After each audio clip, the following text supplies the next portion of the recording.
Olá, tudo bem? Aqui estamos para mais uma reflexão, mais um comentário sobre um texto da Palavra de Deus. Eu quero compartilhar com você a narrativa que se encontra no livro de Números, começo da Bíblia. Pertinho do começo da Bíblia, você vai encontrar o livro de Números, capítulo 22, que nos narra um episódio muito interessante, aonde o povo de Israel, na sua caminhada, na sua jornada, sob a proteção de Deus, sob a direção de Deus, eles chegaram aos domínios de Moabe. E Balaque era o rei de Moabe na época. E o rei ficou assustado com a quantidade de povo que era o povo de Israel que tinha se acampado ali próximo de Moabe. E ele ficou temeroso de que ele fosse atacado, pelo povo de Israel. Ele ficou muito preocupado porque ele tinha medo de uma guerra, de um ataque, e o povo era muito. E ele também tinha ouvido falar, tinha notícias das vitórias que Deus concedeu, vinha concedendo sucessivamente ao povo de Israel por onde passava.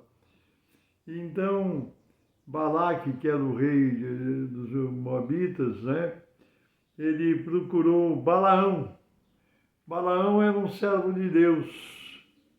Pelo menos é o que se subentende do texto aqui, ele era um servo de Deus. Falava com Deus, orava, abençoava, fazia orações. E Balaque, o rei, mandou chamar Balaão, mandou um recado para Balaão, na verdade, sabendo que ele era uma pessoa que orava, abençoava. O rei mandou esse recado para Balaão: vem, pois, agora, rogo-te, amaldiçoa-me este povo, pois mais poderoso é do que eu, para ver se o poderei ferir e o lançarei fora da terra, porque eu sei que a quem tu abençoares será abençoado, e a quem tu amaldiçoares será amaldiçoado. Eu li capítulo 22, versículo 6 do livro de Números, Então o rei mandou chamar Balaão, que era um homem que orava, tinha comunhão com Deus, conhecia o Senhor, fazia orações, e o rei pediu que Balaão fosse diante daquele povo, o povo de Israel, e o amaldiçoasse, para que o rei pudesse fazer um combate contra eles, um ataque contra eles e vencê-los, E a Bíblia não revela se Balaão sabia quem era o povo de Israel, mas eu acredito que sabia. Mas mesmo assim ele recebeu o recado, recebeu a mensagem do rei, e recebeu os enviados, os mensageiros do rei com aquela mensagem, e pediu para dar tempo para ele conversar com o Senhor, buscar a Deus, E veio Deus a Balaão à noite e disse: quem são esses homens que estão aí contigo? Que eram os mensageiros do rei Balaque, que tinham vindo pedir para Balaão amaldiçoar o povo de Israel. E Deus falou com Balaão e disse assim: quem são esses homens, que eram os mensageiros do rei, que estão com você? Aí o Balaão respondeu: eis que o povo que saiu do Egito cobriu a face da terra. Vem agora e amaldiçoe-me, porque porventura poderei pelejar contra eles e os lançarei fora. Aí Balaão explicou para Deus o que estava acontecendo, que era para ele tinha sido chamado pelo rei Balaque para amaldiçoar o povo de Israel. Então disse Deus a Balaão: não irás com eles, nem amaldiçoarás este povo, porquanto bendito é. O povo de Israel, bendito pelo Senhor, foi procurado Balaão para amaldiçoar o povo de Deus. E Deus falou com Balaão que não podia. Mas o que eu quero destacar com você, na leitura dessa palavra, nós sabemos que Balaão forçou um pouquinho a barra, porque aqui nós vemos noutra passagem, porém Balaque prosseguiu ainda a enviar mais príncipes. O rei mandou mais mensageiros, que eram príncipes e mais honrados do que aqueles, e ele prometeu a Balaão honrá-lo com presentes, com brindes, com honrarias, né? Mas Balaão sabia que ele não podia transpassar o mandado de Deus, ele não poderia amaldiçoar o povo de Deus, né? O que eu quero dizer com isso, porque a narrativa é um pouco mais longa, tem a jumenta que se pôs a caminho e o anjo se interpôs, mas não é isso que eu quero comentar. O que eu quero comentar é que Balaão, o servo de Deus, se viu oprimido entre duas situações. Primeiro, ele queria ser honrado pelo rei, queria receber os presentes, as oferendas do rei, queria receber as honras, e ao mesmo tempo ele não queria obedecer a Deus. Então a gente percebe na leitura do texto que ele ficou entre dois caminhos, sem saber o que fazer, querendo negociar com Deus para ver se Deus permitia alguma coisa, mas a palavra de Deus foi certa: não amaldiçoarás este povo, porque esse povo é o meu povo, é povo abençoado por mim, não pode ser amaldiçoado. O que eu quero transmitir para você com essa palavra, com essa mensagem? A palavra de Deus é única, verdadeira, firme, inabalável. A palavra de Deus, a Bíblia Sagrada, os ensinamentos, as doutrinas do Senhor Jesus, as doutrinas que Deus nos ensina, são poderosas e firmes. Não tem negociação com o pecado, não temos negociação. Deus não faz concessão ao pecado. Deus tem uma palavra firme, uma orientação definida para o seu povo, para os seus servos, né? Não podemos tentar negociar com Deus, porque muitas vezes nós queremos pedir a bênção de Deus sobre situações que são condenáveis pelo Senhor.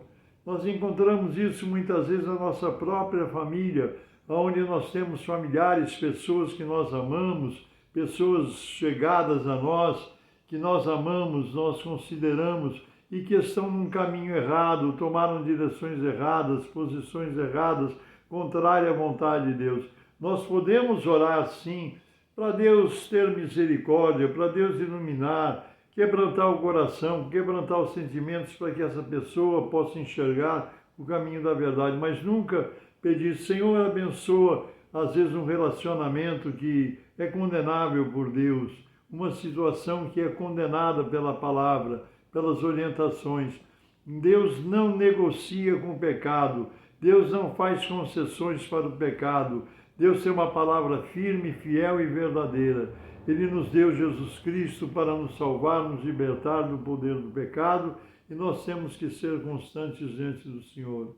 É essa mensagem que eu queria transmitir para você, esse recado que eu queria compartilhar com você. Nós não podemos tentar negociar com Deus a aceitação pelo pecado, pelas coisas erradas.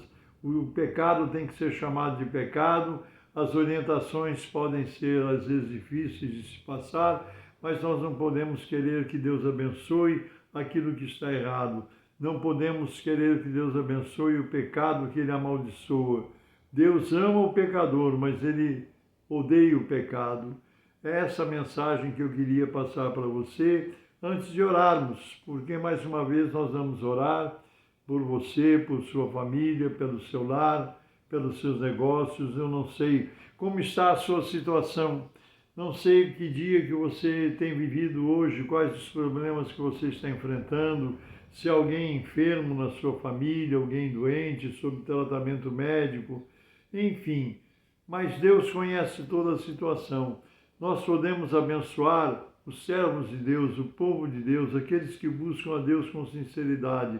Não podemos abençoar negociações pretendendo que Deus negocie situações de bênção a favor do pecado. Não. Deus ama o pecador, mas Ele detesta o pecado.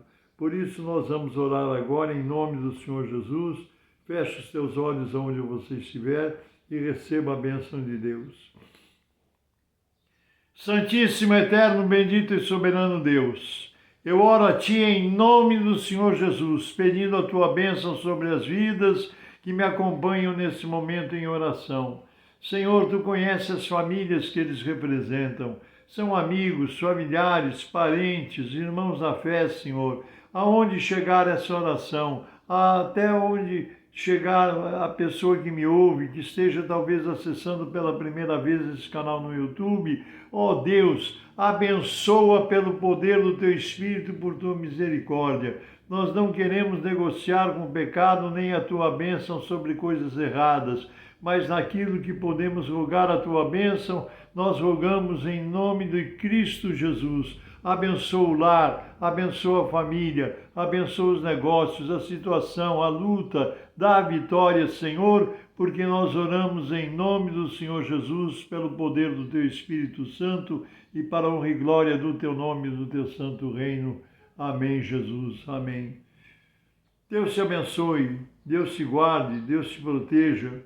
Eu sou o pastor Paulo Ivair, pertenço ao Ministério Cristão Alfa e Ômega, que se localiza em Alphaville, Barueri, São Paulo. Deus te abençoe, Deus te guarde, um grande abraço e nos permitindo Deus, até a próxima.